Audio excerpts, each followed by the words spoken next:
Benção, meu amado, bem-vindo de volta à nossa escola bíblica e nós continuamos aqui falando sobre as parábolas de Jesus. Nós já estamos no livro de Lucas e hoje nós vamos ver mais algumas parábolas de Jesus. Então, pega a sua Bíblia, pega o seu caderno de estudos, ora o Senhor, pede a Ele discernimento, entendimento, conhecimento, sabedoria, pede a Ele proteção, para que nós possamos desvendar dos seus mistérios.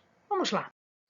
A primeira parábola de hoje é a chamada parábola do amigo importuno. E ele está em Lucas, no capítulo 11, do verso 1 até o 10º. Do verso 1, do versículo 1 até o versículo 10. Nós não vamos ler todo essa parte. O amado pode parar o vídeo, ler esta parte e depois retornar ao vídeo ou deixar para ler depois e voltar a ver o vídeo, como achar melhor. Mas mesmo não lendo a passagem, o amado lembra desta passagem, a passagem de que um amigo chega tarde da noite, quando a pessoa já está deitada, e vem de viagem. E era costume naquela época se abrigar na casa de conhecidos. A hospitalidade deles é muito conhecida e é muito importante como um fator social, um fator cultural bastante importante. E ele não tinha comida. E aí o que aconteceu? Ele correu para o vizinho para pedir pães, servir o seu amigo. E é exatamente esta parte aqui que nós estamos a. E ela origina-se de um pedido. Essa parábola vem através de um pedido. Os discípulos pedem a Jesus que os ensine a orar. E aí ele dá essa parábola para ensinar algumas características da oração. Então vamos ver. Nós temos aqui três, como eu disse agora há pouco, três personagens. Primeiro personagem é um amigo visitante. Quem é esse amigo visitante? Nós não conhecemos, nós não sabemos. Ele apenas nos mostra que o amigo estava cansado porque ele havia viajado bastante, ele estava vindo de muito longe. E se os amados lembram, naquela época poucos tinham cavalos, burricos, mulas, meio de transporte desta forma, né? A maioria viajava a pé. E as estradas não eram nenhum primor de estradas, portanto, havia cansaço, havia bastante esforço para poder viajar. Então, ele estava com os pés doendo, com os pés doentes, com os pés machucados, estava cansado, estava com fome e lembrou que tinha um amigo naquela cidade. Bate à porta e era mais ou menos meia-noite. Ora, meia-noite para nós já é um horário avançado, para eles muito mais. Entretanto, quando ele bate, olha que coisa interessante, ele foi reconhecido pelo seu amigo. O amigo reconheceu a voz, reconheceu e atendeu à porta. Só que o problema, ele estava sem alimento. Por quê? Eles comeram tudo que, durante o dia, eles comeram tudo que foi produzido, eles foram dormir e eles estavam sem alimento. Isto era uma gafe muito grande, isto era um problema social muito grande, era uma afronta muito grande você receber alguém na sua casa e não dar de comer, e não dar alguns cuidados para esta pessoa. Como ele não tinha esse alimento, o que ele fez? Ele correu no vizinho e bateu para que o vizinho lhe emprestasse pães, né? 3 pães eram suficientes para o amigo. E o amigo respondeu de lá, não, ainda deitado, não, tá todo mundo dormindo aqui, tá todo mundo deitado aqui, eu não vou, não quero, não isso, não aquilo. E então nós temos três pessoas, né? Este amigo, de tanto que ele bate, de tanto que ele insiste, de tanto que ele faz escândalo à porta do vizinho, o vizinho né, esse amigo de má vontade, ele resolve então atender, porque ele já tinha negado o pedido várias vezes. Mas como ele estava incomodando e ia acordar todo mundo do mesmo jeito, ele acaba então levantando-se e atendendo o pedido do seu vizinho insistente, o vizinho chamado importuno. O que é importunar? A palavra que é utilizada aqui é a palavra importunar. Bom, esta palavra ela pode ser entendida se você olhar pela tradução do latim, quer dizer perturbar, ser impertinente. Mas, se você olhar pela tradução grega, quer dizer não ter vergonha. Então, importunar, o vizinho importunante aqui era um vizinho que não tinha vergonha de pedir. Lembrem-se, Lucas é grego e Lucas escreveu em grego. Portanto, a tradução, a melhor tradução aqui é que seja importunação no sentido de não ter vergonha. Como o vizinho atende? A palavra diz que o vizinho atende porque ele estava sendo incomodado, perturbado, ele estava sendo passando por uma situação em que ele via que a família inteira ia acordar. Lembrem-se também que as casas daquele tempo não são as casas de hoje. As casas de hoje, cada um tem o seu quarto, ou no máximo os filhos têm um quarto, o casal tem outro, enfim, existem divisões, né? E um não atrapalha o outro quando se levanta. Aqui não. Aqui eles dormiam todos meio que juntos, e quando um tinha que se levantar e abrir a porta, todo mundo era incomodado, todo mundo era perturbado, tá? Por quê? Porque a disposição da casa ela não permitia que depois de você ir se acomodar, dormir, ficasse abrindo a casa e mexendo nisso. Então todo mundo acabava sendo perturbado no seu descanso. Muito bem. Como é que nós vamos aplicar isso aqui? Veja, lembrem-se que o vizinho que estava de mau humor, que foi acordado, ele só consentiu, ele só entregou os pães porque ele foi perturbado, porque ele estava sendo incomodado. O vizinho foi importuno. Como é que eu vou aplicar isso ao pedido que os apóstolos fizeram de Jesus, nos ensina a orar? O que isso tem a ver com oração? Lembre-se de uma coisa, quando nós oramos, nós estamos falando com Deus, como este vizinho que bateu a porta mais de meia-noite. Eventualmente, o que é essa batida à porta? Essa batida à porta é a oração. Então, bater a porta é orar a Deus. O vizinho se sentiu incomodado, mas Deus não. Por que Deus não se sente incomodado quando nós pedimos alguma coisa, quando nós batemos a porta? Veja o que diz o Salmo 121, 4. Ele diz assim: certamente não dormitará, nem dormirá o guarda de Israel. O que significa dizer? Significa dizer que você pode bater a porta de Deus a qualquer hora, porque ele não estará dormindo, ele não estará cochilando, ele não será perturbado, ele não será incomodado, ele não está dormindo, porque ele não dorme, ele não cochila. Então, quando nós oramos, nós precisamos saber que nós não estamos incomodando a Deus. Não, muito pelo contrário. Nós estamos nos aproximando de um amigo.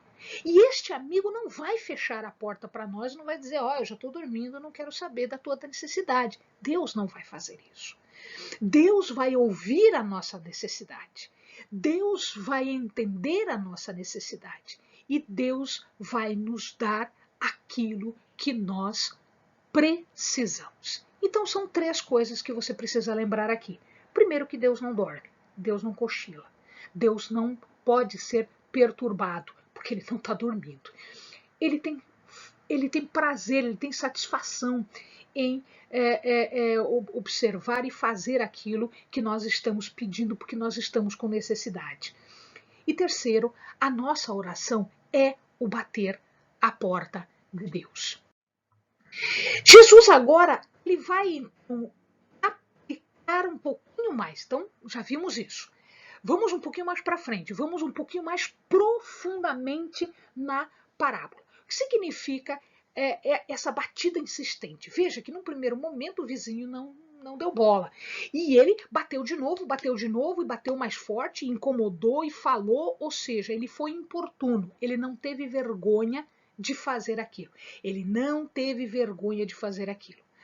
Aqui Jesus está mostrando o valor de uma oração perseverante, de uma oração insistente, de uma oração que se faz, que se faz, que se faz, que se faz, que se faz, até que a porta se abra.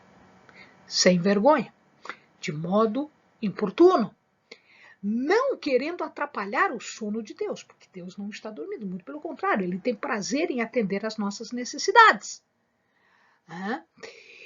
Se aquele homem que tratou o vizinho daquele jeito, que ele é rude, egoísta, né? Ele é rude, ele falou com rudeza, ele foi bruto na hora de falar, ele foi egoísta porque ele não pensou na necessidade do vizinho, ele estava preocupado com ele. Ele era egoísta, ele era preguiçoso, ele não queria levantar.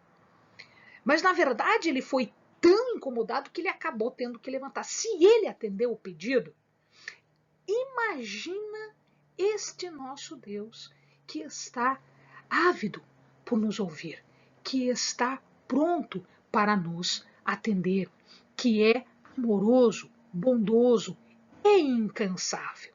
É muito mais esse nosso Deus. Muito bem, essa intensidade da oração Jesus também explica. Então nós somos persistentes, mas ele disse, veja, tem que ser com intensidade. O que significa ser essa intensidade? Primeiro que nós não forçamos Deus a fazer nada por nós. Deus faz porque ele quer fazer, porque é da vontade dele.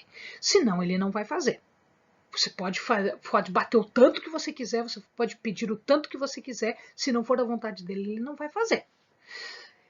Mas é possível que se demore um pouco para que o nosso pedido seja atendido. E isso não depende muito do jeito com que nós pedimos ou do jeito que nós fazemos. Isso depende mais de algumas outras circunstâncias que a gente vai ver, a gente vai tratar disso um pouquinho mais para frente. Tá? Então, às vezes, essa demora é possível. Na Bíblia a gente vê que muita gente orou por filhos, por reinado, por bênçãos, por um monte de coisa, e isso tudo demorou bastante para acontecer. Às vezes anos, às vezes décadas, às vezes demorou 20, 30, 40 anos para uma coisa acontecer, e a pessoa orando. Isso nós vamos ver mais para frente. Mas nós precisamos ser insistentes. E nós temos uma passagem na Bíblia que nos mostra esta insistência. Deixa eu ver aqui, em Gênesis 32, 26. O que é essa passagem? Essa passagem, o amado lembra, Jacó luta com Deus, com o anjo de Deus, e lá no finalzinho da luta, no 26, no versículo 26, né? Então o homem disse, deixa-me ir, pois já rompeu o dia. Porém Jacó respondeu, não te deixarei ir se não me abençoares. Isto é uma oração, isto é um pedido. Então, enquanto eu não recebo a minha bênção, eu não paro, eu não te largo, eu não te solto. E Jacó foi abençoado. Depois desta oração, Jacó foi abençoado. Então, o que Jesus nos ensina aqui? Ele ensina de e as coisas vão ser dadas. Você vai receber. Busque, vá atrás E quando você busca, quando você vai atrás, as coisas são encontradas, as coisas são achadas. Importante, batei. O que é bater? Não é só chamar, é bater, bater na porta. Aqui está o segredo. Este pedido é enérgico, este pedido é persistente, ele é específico. Eu quero isso. Esta é a minha necessidade. Senhor, me atende. Ponto. Isto de forma enérgica, isto de forma persistente.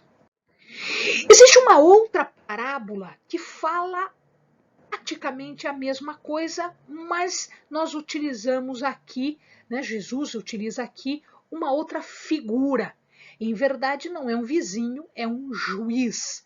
Ele está em Lucas 18, do verso 1 até o verso 8. E eu também não vou ler, eu vou deixar para que o amado possa depois, com calma, ler esta passagem novamente. Então, o que acontece aqui é que Jesus está ensinando para nós outras características da oração. A oração, portanto, tem algumas características. Jesus está ensinando mais algumas características. A oração paciente, a oração persistente e a oração perseverante. O que acontece? Uma viúva estava sendo injustiçada e ela foi até o juiz para pedir providências. E este juiz não a ouvia, não a atendia, e ela estava com esta dificuldade, nada acontecia, e ela ia, e ela insistiu tanto que num determinado ponto o juiz disse: quer saber de uma coisa? Eu vou atender essa mulher, senão ela não vai me deixar em paz mais. E ele fez isso. E aqui, vamos lá, de novo, Jesus está comparando uma pessoa, nesse caso um juiz, com Deus. Porque a nossa oração é comparada agora a este pedido que esta viúva fazia insistentemente ao juiz. Então eu tenho de um lado uma natureza imperfeita, esse juiz era corrupto, muito provavelmente, era imperfeito, era egoísta, não estava nem um pouco se preocupando com as leis e com a viúva, tá? E do outro lado eu tenho um Deus que é grandioso, bondoso, amoroso e que cuida de nós. Então, se este juiz iníquo ouviu o pedido da mulher, quanto mais este nosso Deus, que é muito perfeito, que é muito melhor, ele não ouvirá o nosso pedido. Vamos ver os detalhes? Então eu tenho aqui dois personagens. Eu tenho a personagem que era a viúva. E esta viúva, ela é a parte impotente, é a parte que não pode fazer nada, porque ela está sendo injustiçada e como ela é viúva, não tem ninguém que defenda os seus direitos. Ela depende do juiz, mas esse juiz não está fazendo nada. Então ela está impotente, ela está sendo injustiçada, ela está vendo a injustiça e não pode fazer nada. As viúvas eram uma preocupação social, não só naquele tempo, mas hoje em dia também. Hoje menos, mas naquela época era muito mais. Por quê? Porque era um grupo desprezado, era um grupo que ninguém dava importância, ninguém cuidava, ninguém protegia e normalmente era constituída de pessoas muito pobres. Aqui nós vamos encontrar duas passagens, eu vou ler uma e depois o amado dá uma olhadinha na outra, né? Então, em Êxodo 22, 22, está escrito assim: a nenhuma viúva nem órfão afligireis. Isto era uma lei. E o juiz tinha que obedecer isso, e ele não estava obedecendo. Portanto, a palavra diz que ele era um juiz iníquo. Em Deuteronômio 10, 18 e 24, 17, também tem algumas passagens semelhantes em relação à viúva. Depois o amado dá uma olhadinha nisso. O segundo personagem é o juiz. Esse juiz era um juiz iníquo. Ele tinha a obrigação de cuidar das viúvas. Por quê?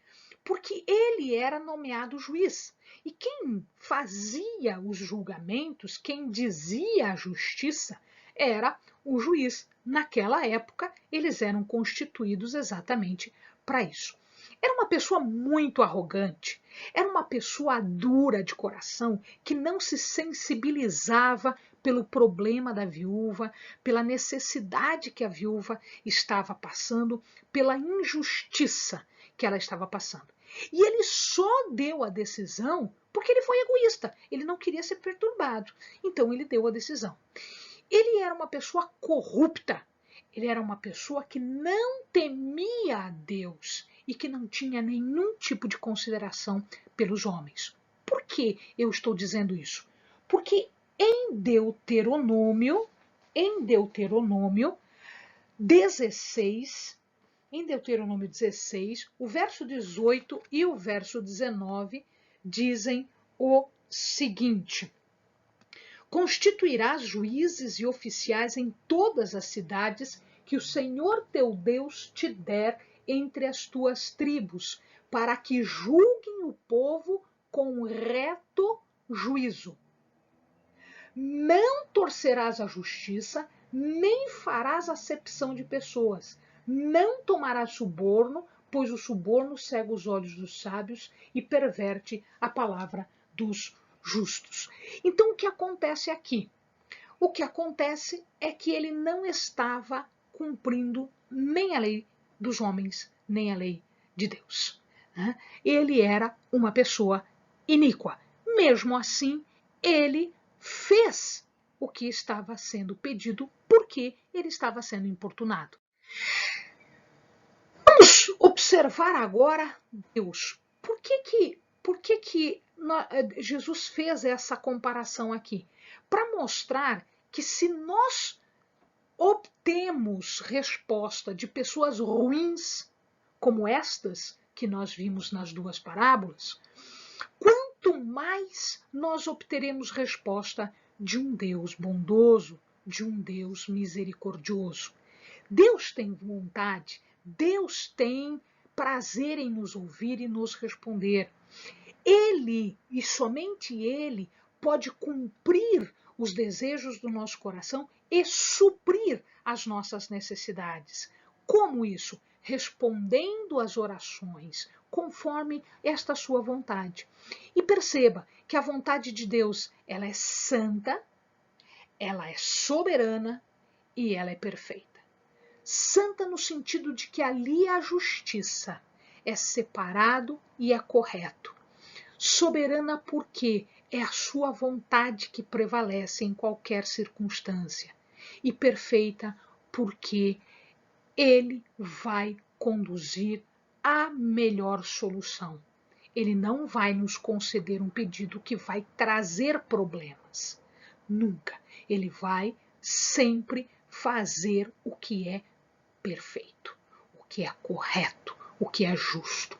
Fazer justiça quer dizer justificar, quer dizer aplicar a justiça. Diante de tudo que nós vivemos, às vezes nós precisamos pedir justiça a Deus. Nós precisamos nos achegar no trono, diante do trono da graça e pedir justiça, pedir que sejamos justificados. Mas isso será feito se nós estivermos bem com Deus. Se nós estivermos em conformidade com a sua vontade, Ele fará justiça e Ele vai responder às nossas orações. Vamos falar só sobre demora. É difícil entendermos por que às vezes um pedido que já está aceito, que já está determinado por Deus, não se concretiza, não acontece fisicamente. Então ele já dá o pode, mas ainda não aconteceu. Às vezes é difícil nós entendermos o porquê isso. Por que Deus demora para atender às nossas orações, ou seja, para pôr em prática aquilo que já foi decidido? Aqui existem duas possibilidades. Existem outras, mas aqui eu quero apenas mencionar duas. Primeiro, o tempo de Deus, que é diferente do nosso tempo. Os antigos diziam que existiam dois tempos, duas horas. A hora que nós usamos, nós humanos usamos, que é a hora Cronos, de cronologia. Hoje é dia 1º, 2, 10, 20, 40, 30, não sei. Hoje é segunda, terça, quarta, quinta, sexta, sábado, domingo. Isso é Cronos. Então, é chegada a hora perfeita, mas não é Cronos, não é o nosso tempo, não são os nossos dias. Porque a Bíblia diz que para Deus um dia como 1000 anos é como um dia. Então, não tem sincronia isso. O tempo de Deus, ele é chamado Kairos. O que é Kairos? Kairos ou Kairos? Kairos é a hora perfeita. Kairos é a hora oportuna. Kairos é a hora que deve ser. Às vezes, nós não obtemos resposta para aquilo que a gente pede, porque ainda não é Kairos. Ainda não é o tempo. O tempo de Deus, que é o Kairos, a hora perfeita, a hora oportuna, a hora determinada, ainda não é. Nós achamos que 7 dias está ótimo para Deus responder. Deus, em uma semana eu quero a tua resposta, eu quero que aconteça. Não funciona assim. Funciona na santa, soberana e perfeita vontade de Deus, que é a hora perfeita, que é o Kairos. Segunda razão, e que talvez tenha sido a razão utilizada aqui por Jesus, para fortificar a nossa fé, para fortificar a nossa paciência, para ser um instrumento de crescimento. E por que eu digo isso? Por que eu digo que talvez seja essa a aplicação aqui?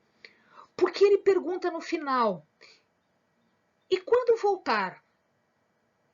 E quando voltar? E quando ele voltar, ele achará fé na terra?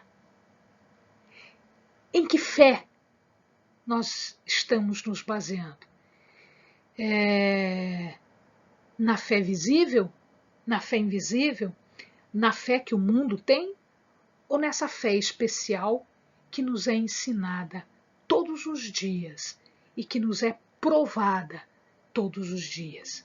De repente, esta é uma prova para o fortalecimento da nossa fé. Então, meu amado, se de repente a tua oração parece que não está sendo recebida nos céus e parece que não está sendo ouvida, espera e se fortalece na fé, porque quando Jesus voltar, ele deve encontrar fé em mim e em você. E essa fé, ela é fortificada desta forma. Amém, amados? Bons estudos.